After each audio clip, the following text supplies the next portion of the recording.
Hello.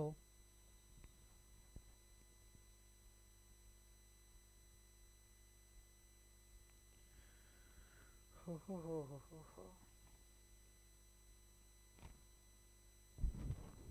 Hello.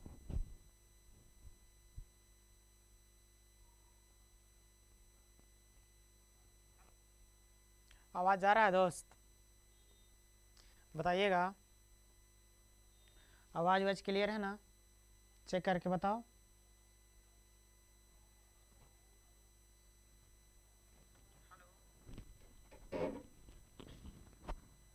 आवाज़ was सब ठीक ठाक?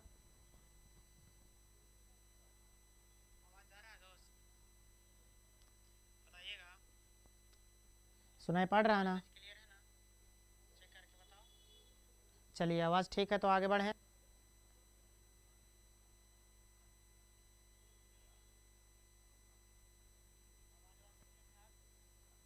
चलिए।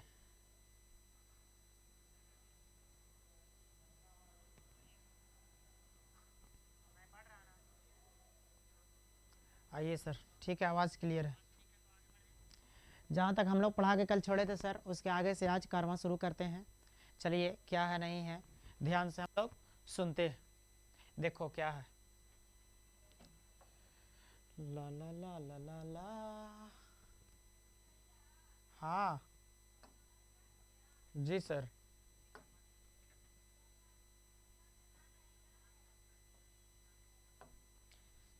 चलिए दोस्त, हम लोग जैसे कि आज फिजिकल केमिस्ट्री का सर यानी चैप्टर नंबर 5 का लास्ट क्लास आज होगा। इसके बाद फिजिकल केमिस्ट्री आज ख़त्म हो जाएगा। ठीक है। छोटे छोटे टॉपिक है सर, बढ़ते हैं, उसके बाद चैप्टर समाप्त हो जाएंगे। पहला टॉपिक है सर, टिंडल प्रभाव कहते हैं। कौन प्रभाव? टिंडल प्रभाव किसे कहते हैं? टिंडल प्रभाव किसे कहते हैं? किससे न दोस्त, टिंडल प्रभाव किसे कहते हैं? टिंडल ज़्यादा मोटा लिखा रहा है जी।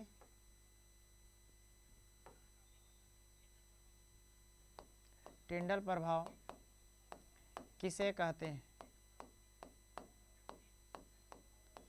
टिंडल प्रभाव किसे कहते हैं? What is Tyndall effect? What is Tyndall effect? देखिए स्पीड में थोड़ा सा आज बढ़ेंगे sir. What is Tyndall effect? Tyndall effect क्या है? टिंडल इफेक्ट क्या है? सुनना गौर से दोस्त। कहता है सर, प्रकाश की किरणों द्वारा, किसके द्वारा? कोलाइड के कणों का प्रकाश की किरणों द्वारा प्रकीर्णित होना क्या कहलाता है? टिंडल प्रभाव कहलाता है। कहता है प्रकाश की किरणों द्वारा। आंसर इसका बोलता है दोस्त, प्रकाश के किरणों द्वारा, प्रकाश के, या इसे लिख सकते हैं सर, कोलाइडी कणों द्वारा, कोलाइडी कणों द्वारा, कोलाइडी कणों द्वारा प्रकाश के किरणों को, प्रकाश के किरणों को, प्रकाश के किरणों को प्रकीर्णित, प्रकीर्णित होने की घटना को, प्रकीर्णित होने की घटना को टिंडल प्रभाव कहते हैं। कौन प्रभाव कहते हैं? टिंडल प्रभाव कहते हैं। टिंडल प्रभाव कहते हैं। कहता है कोलाइडी कणों द्वारा, किसके द्वारा? कोलाइडी कणों द्वारा, कोलाइडी कणों द्वारा प्रकाश की किरणों को प्रकीर्णित होने की घटना को टिंडल प्रभाव कहते हैं। कहता है दोस्त, प्रकाश की किरणों को प्रकीर्णित होने की घटना को, कहता है the scattering of, the scattering of, English में देख लीजिए। कहता है the scattering of, the scattering of, ठीक है, द स्कैटरिंग ऑफ लाइट रे, the scattering of light rays by colloidal particles, by colloidal particles, by colloidal particles, the scattering of light rays by colloidal particles. ऐसे लिखते हैं sir, होने की घटना को the phenomenon of scattering of light rays. ओहो, the phenomenon of, घटना लिखा है ना दोस्त, the phenomenon of, the phenomenon of, the phenomenon of scattering of, scattering of light rays, इस तरह से लिखिएगा, ज़्यादा सुटेबल लग रहा है। कहता है दोस्त the phenomenon of scattering of light rays by colloidal particles, by colloidal particles, by colloidal particles is called Tyndall effect, is called Tyndall effect. इसे हम क्या कहते हैं? इसी को हम सर टिंडल इफेक्ट कहते हैं। कौन इफेक्ट कहते हैं? टिंडल इफेक्ट कहते हैं। क्लियर है यहाँ तक? नेक्स्ट क्वेश्चन है दोस्त, ब्राउनी गति क्या है? क्वेश्चन खाली देखते जाइए। अगला क्वेश्चन है ब्राउनी गति क्या है? ब्राउनी या ब्राउनियन गति किसे कहते हैं? दो तरह से क्वेश्चन पूछता है, ब्राउनी या ब्राउनियन गति किसे कहते हैं? ब्राउनी या ब्राउनियन गति किसे कहते हैं? कहता है what is Brownian motion, what is Brownian motion, Brownian motion क्या है? बतलाइएगा दोस्त। ब्राउनी या ब्राउनियन गति किसे कहते हैं? कहता है कोलाइडी विलियन में कोलाइड के कण, कोलाइडी विलियन में देखो छोटा छोटा डिफरेंशन आपको लिखते चलना है सर। कोलाइडी विलियन में हम कहें, आज बहुत फास्ट है हम, कोलाइडी विलियन में कोलाइड के कण, कोलाइडी विलियन में कोलाइड के कण टेढ़ी मेढ़ी रेखा में, टेढ़ी मेढ़ी रेखा में। कहता है दोस्त कोलाइडी विलियन में कोलाइड के कण टेढ़ी मेढ़ी रेखा में गमन करती है, गमन या गति करती है, गति करती है, तो उसे ब्राउनी या ब्राउनियन गति कहते हैं। तो उसे ब्राउनी या ब्राउनियन गति कहते हैं, उसे ब्राउनी या ब्राउनियन गति कहते हैं। कहता है दोस्त कोलाइडी विलियन में कोलाइड के कण टेढ़ी मेढ़ी रेखा में गति करती है, तो उसे ब्राउनी या ब्राउनियन गति कहते हैं। कोलाइड कण में आपको कोलाइडी विलियन में क्या रहेंगे? कोलाइड के मॉलिक्यूल रहेंगे, कोलाइड के पार्टिकल्स रहेंगे सर। उस जिगजैग मोशन में अगर सर जिगजैग मोशन में क्या करेंगे सर? घूमेंगे, तो उसी को हम क्या कहते हैं? उसी को हम ब्राउनियन मोशन कहते हैं। कहता है कोलाइडी विलियन में कोलाइड के कण टेढ़ी मेढ़ी रेखा में। कहता है sir when colloidal particles, when colloidal particles, when colloidal particles moves in zigzag motion, moves in zigzag motion in colloidal particle, sorry in colloidal solution, when colloidal particles moves in zigzag motion in colloidal solution, in colloidal solution, then it is called Brownian motion, then it is called Brownian motion. तो इसे क्या कहते हैं? Brownian motion कहते हैं। इसे क्या कहते हैं? ब्राउनियन मोशन कहते हैं। कहता है when colloidal particles moves in zigzag motion in colloidal solution, colloidal solution में कोलाइडल पार्टिकल अगर जिगजैग मोशन में मूवमेंट करता है तो उसी को हम ब्राउनियन मोशन कहते हैं। क्लियर है यहाँ तक? यहाँ तक क्लियर है दोस्त? आगे देखिएगा, आगे लिखता है सर स्वर्ण संख्या गोल्ड नंबर किसे कहते हैं? छोटा छोटा टॉपिक है, आपको तकलीफ देगा दोस्त। देखिएगा स्वर्ण संख्या क्या है? What is gold number? What is your mobile number? What is your style number? No sir, what is gold number? What is gold number, ये क्वेश्चन है आपको sir. What is gold number, स्वर्ण संख्या क्या है? स्वर्ण संख्या क्या है? स्वर्ण संख्या किसे कहते हैं? चल ले ऐसे लिख देते हैं, स्वर्ण संख्या केकरा कहा है? ये स्वर्ण संख्या किसे कहते हैं? बता सकते हैं दोस्त? What is colloid, what is gold number, what is gold number, what is your mobile number, what is your style number, क्या आप जानते हैं? नहीं। कहता है सर स्वर्ण संख्या किसे कहते हैं? स्वर्ण संख्या किसे कहते हैं? आंसर में सुनिएगा। कहता है द्रव विरोधी कोलाइड, द्रव से नहीं द्रव विरोधी कोलाइड की प्रोटेक्शन किया जाता है, रक्षा किया जाता है किसके द्वारा? सोना के कोलाइड के द्वारा, सोना के सोल, सोल मतलब कोलाइड, कोलाइड मतलब सोल, सोना के सोल के द्वारा, तो उसी को हम स्वर्ण संख्या कहते हैं। क्लियर है? जब द्रव विरोधी कोलाइड की रक्षा, जब द्रव विरोधी कोलाइड की रक्षा, जब द्रव विरोधी कोलाइड की रक्षा किसकी रक्षा? द्रव विरोधी कोलाइड की रक्षा। कहता है दोस्त जब द्रव विरोधी कोलाइड की रक्षा स्वर्ण सोल के द्वारा की जाती है, स्वर्ण सोल के द्वारा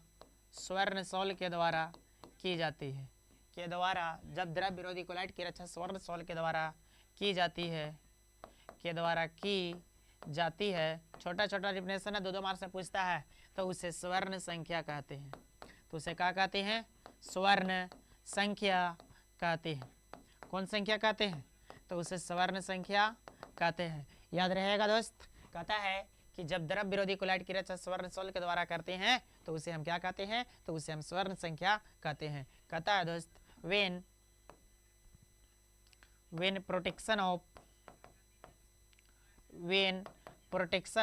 colloidal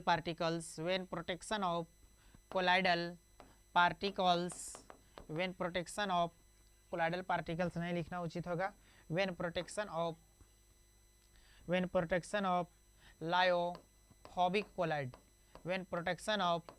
lyophobic collide by gold sol then it is called gold number. तो इसी को कौन नंबर के नाम से जानते हैं? गोल्ड नंबर कहते हैं दोस्त।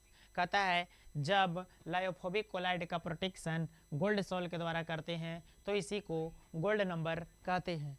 क्या कहते हैं? गोल्ड नंबर कहते हैं। यहाँ तक क्लियर है दोस्त?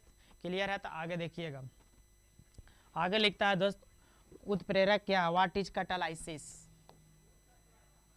व्हाट आर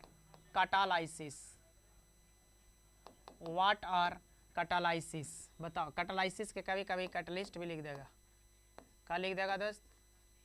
कैटालिस्ट भी लिख देगा, ठीक है ना। उत्प्रेरक क्या? उत्प्रेरक क्या? ये आपको क्वेश्चन है दोस्त। उत्प्रेरक क्या है? ये आपको क्वेश्चन है। बताइए उत्प्रेरक क्या है? आंसर बताओ। उत्प्रेरक क्या है? कहता है उत्प्रेरक एक रासायनिक पदार्थ होता है। उत्प्रेरक एक रासायनिक पदार्थ होता है। उत्प्रेरक क्या होता है? उत्प्रेरक एक रासायनिक पदार्थ होता है। याद रहेंगे? याद रखिएगा। उत्प्रेरक एक रासायनिक पदार्थ होता है जो बिना किसी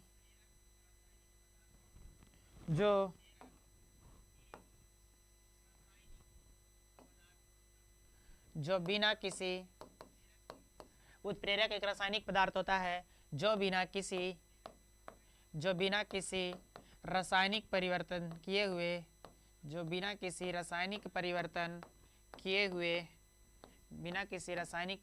किए हुए अभिक्रिया के स्पीड को बढ़ा देती है या घटा देती है।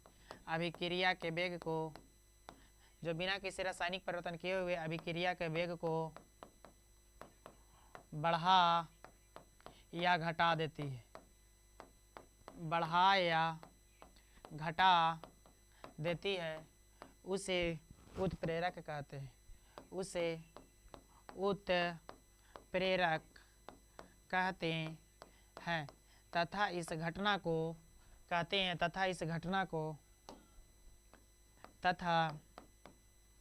घटना को उत्प्रेरण कहते हैं। उत्प्रेरक पूछे, उत्प्रेरण पूछे, दोनों एक ही चीज़ है। तथा इस घटना को उत्प्रेरण कहते हैं। तथा इस घटना को क्या कहते हैं? उत्प्रेरण कहते हैं। कहता है दोस्त कैटालाइसिस या catalyst is a chemical substance. Catalyst एक क्या होते हैं? केमिकल सबस्टांस होते हैं, ठीक है। जो which catalyst is a chemical substance which, जो किसी रासायनिक पदार्थ के विच undergoes any chemical changes कहता है catalyst is a chemical substance which alter the rate of reaction. ऐसे लिखेगा विच आर अल्टर के मतलब होते हैं दोस्त इंक्रीज और डिक्रीज दोनों कर देगा। विच आर अल्टर का मतलब बढ़ा घटा दोनों एक साथ। catalyst is a chemical substance which are alter the rate of reaction or reaction से reaction लिखल है without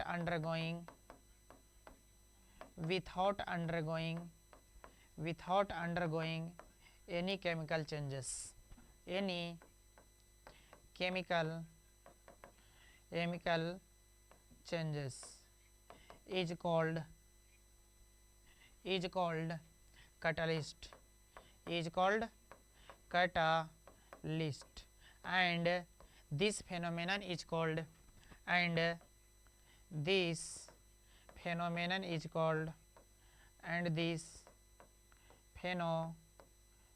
is called catalyst and this phenomenon is called catalysis और इस phenomenon को हम catalysis कहते हैं। कहता है catalyst is a chemical substance which are alter the rate of reaction without undergoing any chemical changes is called a catalyst and this phenomenon is called catalysis।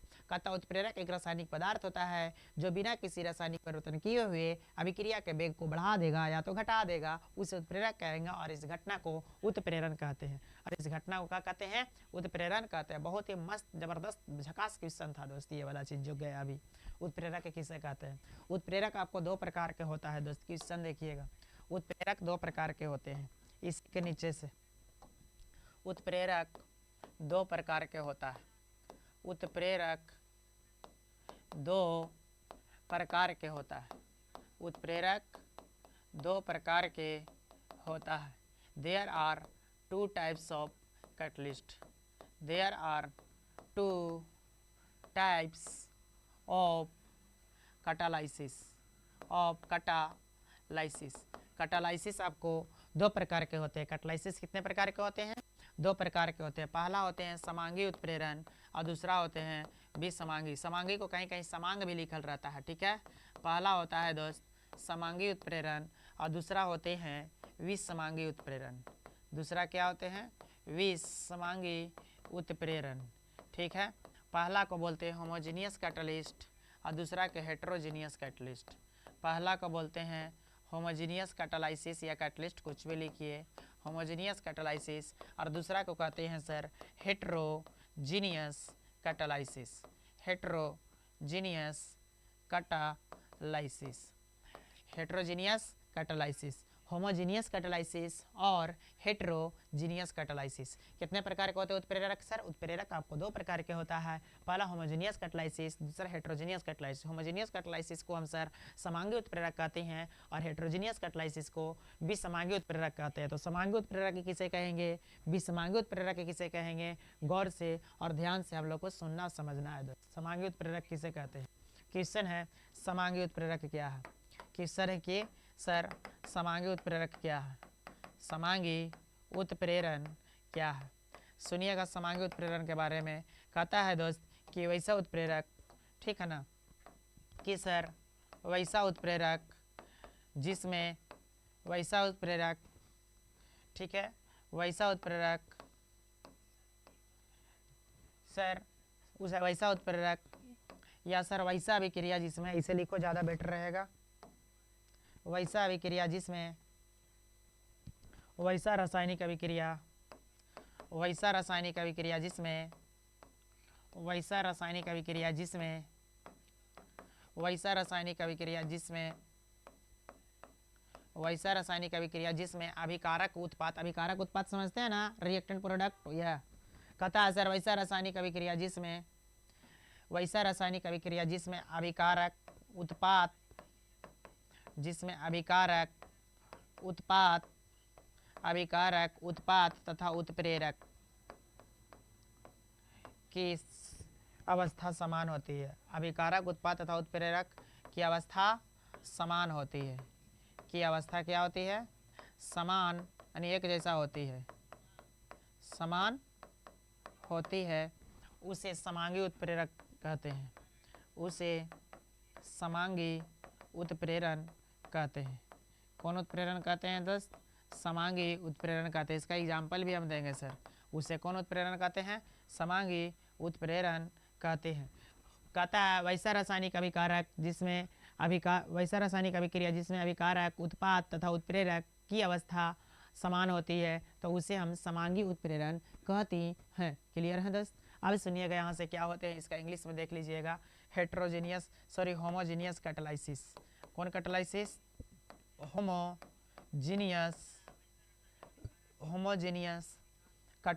Homogeneous catalysis के बारे में हम आपको बताते हैं सर क्या होंगे। कहता है such chemical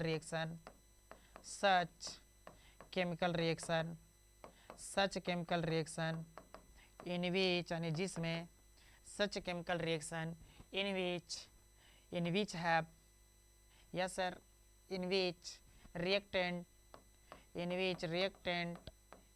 product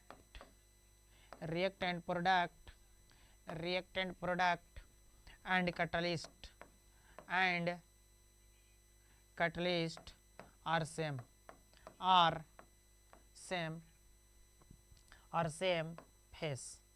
are same phase, then it is called, तो इसे क्या कहते हैं? then it is called, तो इसे हम homogeneous catalysis कहते हैं। then it is called homogeneous catalysis, तो इसे क्या कहते हैं? होमोजीनियस कैटालाइसिस कहते हैं। कहता है सर वैसा केमिकल रिएक्शन जिसमें रिएक्टेंट प्रोडक्ट और कैटलिस्ट तीनों का सेम फेस रहेगा। ठीक है, catalyst are same phase, then it is called homogeneous catalysis, तो उसे हम होमोजीनियस कैटालाइसिस कहेंगे। इस सेम लिखा हुआ है, इस सेम मतलब एक जैसा, समान are same phase, then it is called homogeneous catalysis, तो इसे क्या कहेंगे? होमोजीनियस कैटालाइसिस कहते हैं। क्लियर है दोस्त। देखिएगा आगे इसका एग्जाम्पल देख लो, हिंदी इंग्लिश दोनों में एग्जाम्पल सेम होता है, एग्जाम्पल कोई बदलता नहीं है। एग्जाम्पल कहता है जैसे मान लिए सर सल्फर डाइऑक्साइड रिएक्शन करके ऑक्सीजन से सल्फर ट्राइऑक्साइड बनाता है। क्या बनाता है? सल्फर डाइऑक्साइड का ऑक्सीडेशन करवाएंगे तो सल्फर ट्राइऑक्साइड बनेगा दोस्त। ये भी गैस होता है, ये भी गैस होता है, ये भी गैस होता है। ठीक है, ये आपको रिएक्टेंट है, अभिकारक है। क्या है? रिएक्टेंट, यानी रिएक्टेंट भी आपको गैस है। क्या है? रिएक्टेंट आपको गैस है। इधर वाला प्रोडक्ट बनता है, प्रोडक्ट भी गैस है, प्रोडक्ट भी क्या है? गैस है। और इसमें जो कैटलिस्ट यूज होता है दोस्त, वो कैटलिस्ट नाइट्रोजन ऑक्साइड यूज होता है, NO। और नाइट्रोजन ऑक्सीजन क्या है? नाइट्रोजन ऑक्साइड एक कैटलिस्ट है। ये क्या है? ये कैटलिस्ट है, ये भी गैस होता है। तो सर कैटलिस्ट भी गैस हो गया, प्रोडक्ट भी गैस हो गया और रिएक्टेंट भी गैस हो गया। यानी तीर के पीछे वाला रिएक्टेंट और तीर के आगे वाला प्रोडक्ट कहलाता है, लेकिन तीर के ऊपर जो रहता है इसे हम कैटलिस्ट कहते हैं। कैटलिस्ट भी गैस है, प्रोडक्ट भी गैस है और रिएक्टेंट भी गैस है। तीनों सेम है कि नहीं? अगर तीनों सेम हो जाएगा दोस्त तो इसे हम क्या कहेंगे? तो इसे हम होमोजेनियस कैटालाइसिस कहते हैं, समांगी उत्प्रेरण कहते हैं। एग्जाम्पल बहुत इंपॉर्टेंट है, एग्जाम्पल इसका जरूर उतारिएगा दोस्त। क्लियर है यहाँ तक? आप बोलो। ये होमोजेनियस कैटालाइसिस था सर। हेट्रोजीनियस कैटालाइसिस की ओर भी हम आते हैं। ठीक है, इसको नोट कर लीजिएगा अच्छा से। आगे देखिएगा दोस्त, कहता है विसमांगी उत्प्रेरक। कौन उत्प्रेरक? विसमांगी। कहता है विसमांगी उत्प्रेरक क्या होता है? इसी का दूसरा था दोस्त, उस समांगी के बाद दूसरा आता है विसमांगी उत्प्रेरण। विसमांगी उत्प्रेरण किसे कहेंगे? बोलो, विसमांगी उत्प्रेरण किसे कहते हैं? तो कहता है दोस्त कि सर वैसा रासायनिक अभिक्रिया जिसमें वैसा रासायनिक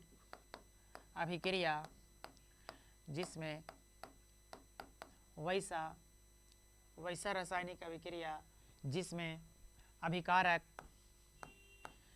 अभिकारक वैसा रासायनिक अभिक्रिया जिसमें अभिकारक उत्पाद तथा वैसा रासायनिक अभिक्रिया जिसमें अभिकारक उत्पाद तथा उत्प्रेरक की अवस्था अलग अलग होती है। उत्प्रेरक की अवस्था मतलब ठोस द्रव गैस की अवस्था अलग अलग होती है। की अवस्था क्या होती है? अलग अलग होती है। की अवस्था अलग अलग होती है।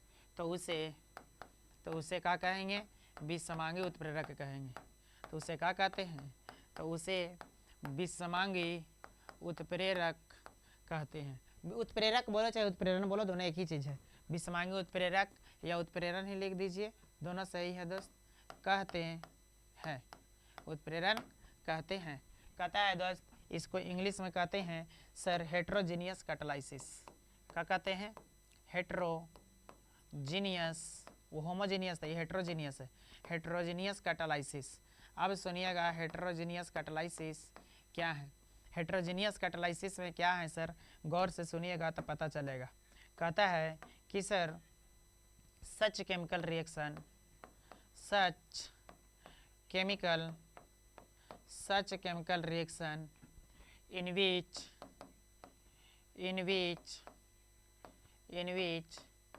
reactant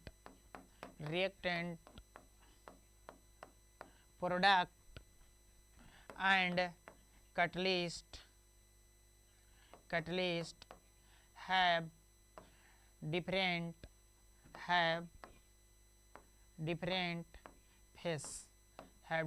phase, then it is called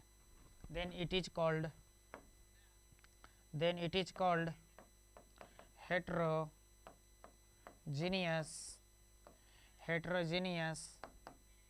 catalysis. तो इसे क्या कहते हैं? हेट्रोजीनियस कैटालाइसिस कहते हैं। कहता है सच केमिकल रिएक्शन, वैसा केमिकल रिएक्शन जिसमें रिएक्टेंट, प्रोडक्ट और कैटालिस्ट हैव डिफरेंट फेस, तीनों का अवस्था अलग अलग रहेगा दोस्त, ठीक है। Then it is called heterogeneous catalysis. तो इसे हम हेट्रोजीनियस कैटालाइसिस कहते हैं। इसका एग्जांपल से that are all is clear, example से क्लियर हो जाएगा। जैसे सर नाइट्रोजन प्लस 3 गुना हाइड्रोजन रिएक्शन करके आपको क्या करके, ये रिएक्शन दोनों देने से होता है, चलते दोनों देने तीर दिए हैं, रिएक्शन करके क्या करके, रिएक्शन करके आपको 2 गुना NH3 बनाता है। नाइट्रोजन हाइड्रोजन रिएक्शन करके अमोनिया गैस बनाता है। सर ये भी गैस है, ये भी गैस है और ये भी गैस है, ठीक है। रिएक्टेड प्रोडक्ट दोनों गैस है, लेकिन इसमें जो कैटलिस्ट यूज होते हैं वो फेरस यूज होते हैं और कैटलिस्ट जो है सॉलिड होते हैं दोस्त। तो ये वाला ठोस और ये वाला गैस रिएक्टेड प्रोडक्ट गैस, लेकिन आपको कैटलिस्ट जो है फेरस मतलब लोहा यूज होते हैं। सर ये रिएक्टेंट अभिकारक दोनों का दोनों गैस है, और उधर आपको प्रोडक्ट बने हैं अमोनिया भी गैस है, लेकिन एफी कैटलिस्ट के रूप में होता है, उत्प्रेरक के रूप में यूज होता है। एफी जो है एफी सॉलिड होता है, ठोस होता है। ये वाला क्या होते हैं? ठोस होते हैं। प्रोडक्ट आपको गैस बने हैं, और सर इन्हें रिएक्टेंट भी आपको गैस हैं, रिएक्टेंट भी गैस, प्रोडक्ट भी गैस, लेकिन उत्प्रेरक ठोस हो गया, तक गैस हो गया, ठोस हो गया, गैस हो गया। तीनों का अवस्था अलग हो गया कि नहीं दोस्त? ये गैस हो गया और ये ठोस हो गया, अलग अलग अवस्था हो गया कि नहीं? अवस्था अलग अलग होता है तो वो होते हैं विषमांगी मिश्रण, सॉरी विषमांगी मिश्रण है, विषमांगी उत्प्रेरण होते हैं, उसे हेट्रोजीनियस कैटालाइसिस कहते हैं दोस्त। क्लियर है यहाँ तक? तब बोलिए यहाँ तक क्लियर है सर? तो थोड़ा सा और बच गया है, चैप्टर मोई में हो जाएगा, थोड़ा सा और बच गया है एक टॉपिक, चैप्टर चल जाएगा, ठीक है।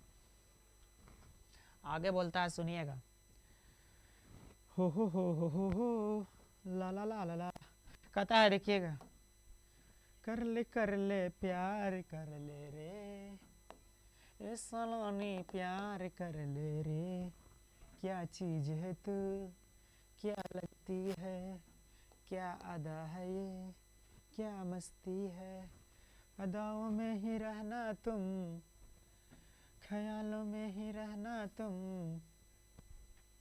देखिएगा, अरे यार ये तू काहे नहीं हट रहा रे, ये भी ख्यालों में खो गया है।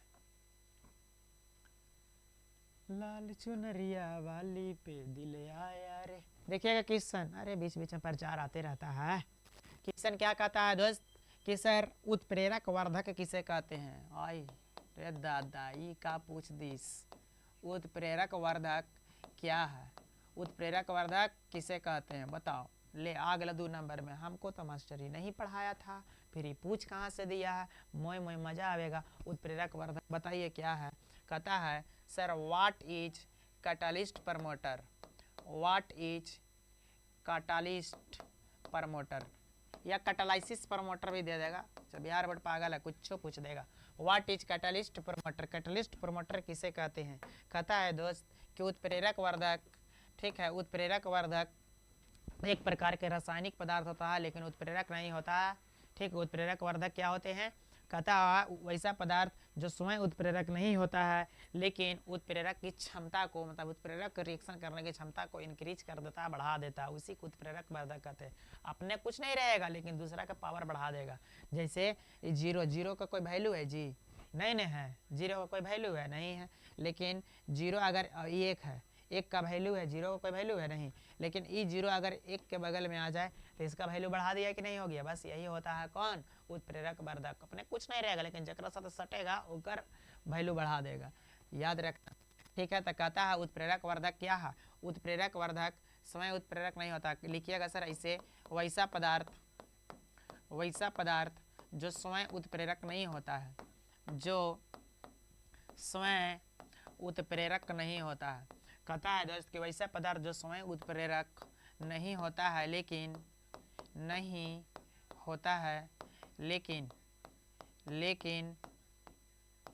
कहता है कि सर वैसा पदार्थ जो स्वयं उत्प्रेरक नहीं होता है, लेकिन उत्प्रेरक की क्षमता को बढ़ा देता है।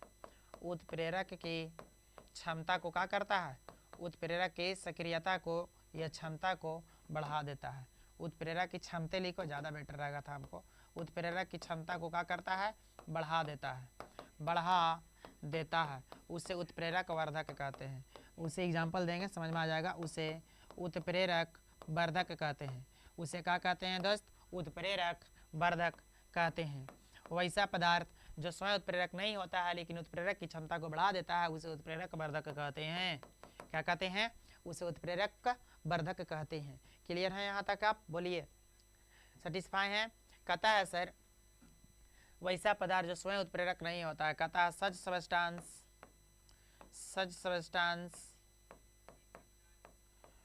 which are not catalyst but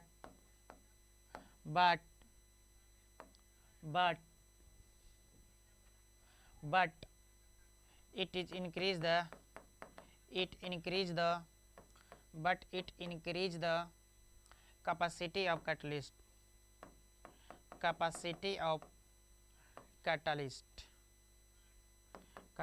are called catalyst promoter, are called catalyst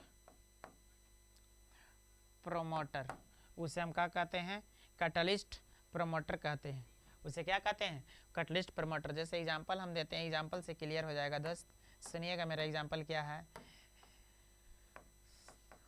example कहता है जैसे N2 + 3H2 रिएक्शन करके आपको सर 2NH3 बनाता है।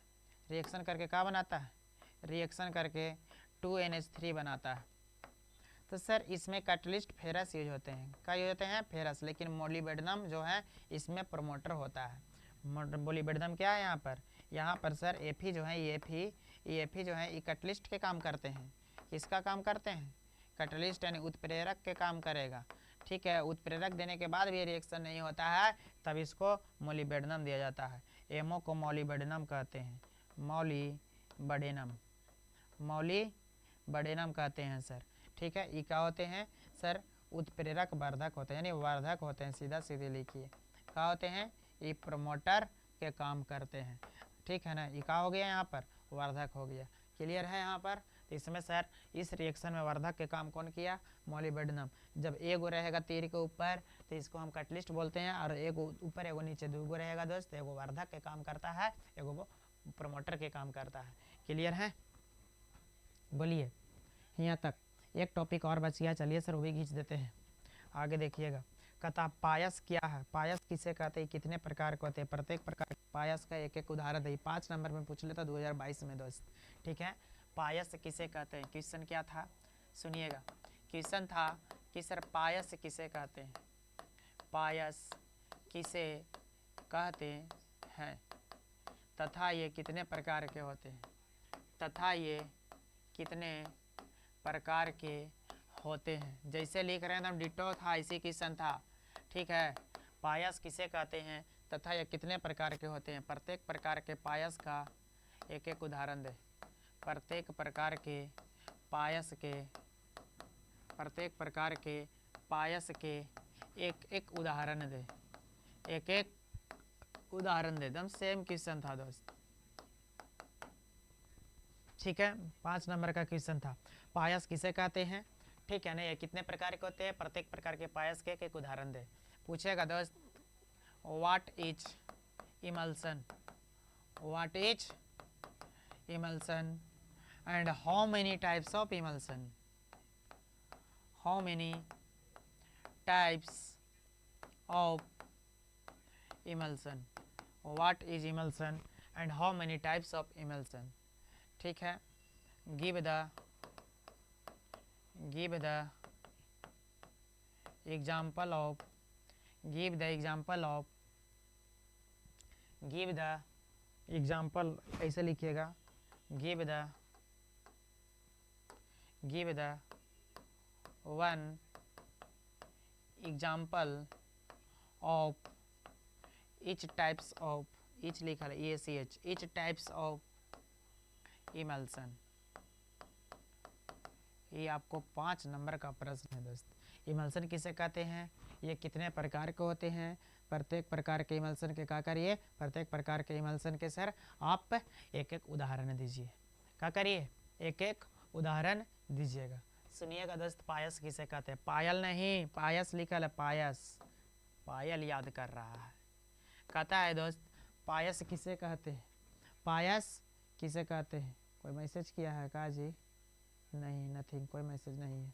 ठीक है, पायस किसे कहते हैं, ये कितने प्रकार के होते हैं, प्रत्येक प्रकार के पायस का एक एक उदाहरण दे। कैसे होगा दोस्त, कैसे नहीं होगा, सुनिएगा गौर से। कहता है कि सर पायस के बारे में हम लोग अगर गौर से ध्यान से देखने जाएंगे तो पता चलेगा सर। कहता है कि सर किसी कोलाइडी तंत्र में, ठीक है ना, कोलाइडल सिस्टम में, किसी कोलाइडी तंत्र में परिचित प्रवस्था तथा परिक्षेपण माध्यम दोनों क्या होंगे, दोनों के दोनों द्रव होंगे, तो उसे हम पायस कहते हैं। परिक्षिप्त प्रवस्था भी द्रव होना चाहिए, परिक्षेपण माध्यम भी द्रव होना चाहिए। जब दोनों द्रव होंगे तो इसे हम क्या कहेंगे, तो इसे हम पायस कहते हैं दोस्त। पायस 2 प्रकार का होता है, जल में तेल पायस और तेल में जल पायस। ठीक है, दोनों का उदाहरण भी देंगे सर, तो किसे कहते हैं ये भी बता देंगे। पायस किसे कहते हैं सर, किसी कोलाइडी तंत्र में लिखना, जब किसी कोलाइडी तंत्र में, जब किसी कोलाइडी तंत्र में, जब किसी कोलाइडी तंत्र में, जब किसी कोलाइडी तंत्र में परिक्षिप्त प्रवस्था तथा परिक्षेपण माध्यम, परिक्षिप्त प्रवस्था तथा परिक्षेपण माध्यम दोनों तथा परिक्षेपण माध्यम, कहता है जब किसी कोलाइडी तंत्र में परिचित प्रवस्था तथा परिक्षेपण माध्यम दोनों द्रव हो, दोनों क्या हो, दोनों द्रव हो, तो उसे पायस कहते हैं। तो उसे क्या कहते हैं, पायस कहते हैं। सर इसका उदाहरण हो गया, एग्जाम्पल दूध, दूध सबसे इम्पोर्टेंट है, याद रखना। दूध, मक्खन, पनीर, क्रीम, सब के सब पायस के एग्जाम्पल है। पनीर, क्रीम आदि कर दो, सब के सब किसका उदाहरण है, सब के सब पायस का उदाहरण है दोस्त। सब के सब किसका उदाहरण है, पायस के उदाहरण है। कहता है पायस sir when dispersive phase, when dispersive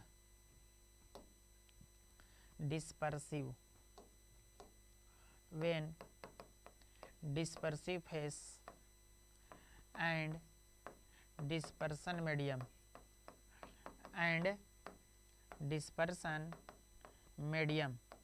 both are, कहता है when dispersive phase and dispersion medium both are liquids, both are liquids in any colloidal system, in any colloidal system, then it is called, तो इसे क्या कहेंगे, then it is called emulsion, तो इसे क्या कहेंगे, emulsion, then it is called emulsion। पायस 2 प्रकार के होता है दोस्त। पायस के प्रकार के होते हैं, 2 प्रकार के होते हैं। इसी का एग्जाम्पल दे रहे हैं, पायस 2 प्रकार के। इसका एग्जाम्पल देखिए, इसका एग्जाम्पल होता है दोस्त मिल्क, इसका एग्जाम्पल होगा मिल्क, इसका एग्जाम्पल होगा बटर, इसका एग्जाम्पल होगा चीज़, का एग्जाम्पल होगा चीज़, इसका एग्जाम्पल होगा क्रीम। सब पायस का एग्जाम्पल है। एटीसी पायस 2 प्रकार के होते हैं। कितने प्रकार के होता है, पायस दो प्रकार के होता है। There are two types of emulsion. There are two types of emulsion. There are two types of emulsion. Emulsion दो प्रकार के होता है। पहला होता है दोस्त जल में तेल पायस और दूसरा होता है तेल में जल पायस। जल में तेल पायस, जल में तेल पायस, जल में तेल पायस। ऑयल इन वाटर इमल्सन उल्टा होता है oil in water emulsion. Oil in water emulsion, इसको OW लिखते हैं। इसका एग्जाम्पल क्या होंगे? इसका एग्जाम्पल हो जाएंगे दो करके दोस्त आपको दूध और क्रीम। दूध और क्रीम किसका एग्जाम्पल है? जल में तेल पायस का। इसका एग्जाम्पल हो जाएगा आपको दूध और क्रीम, दूध और क्रीम।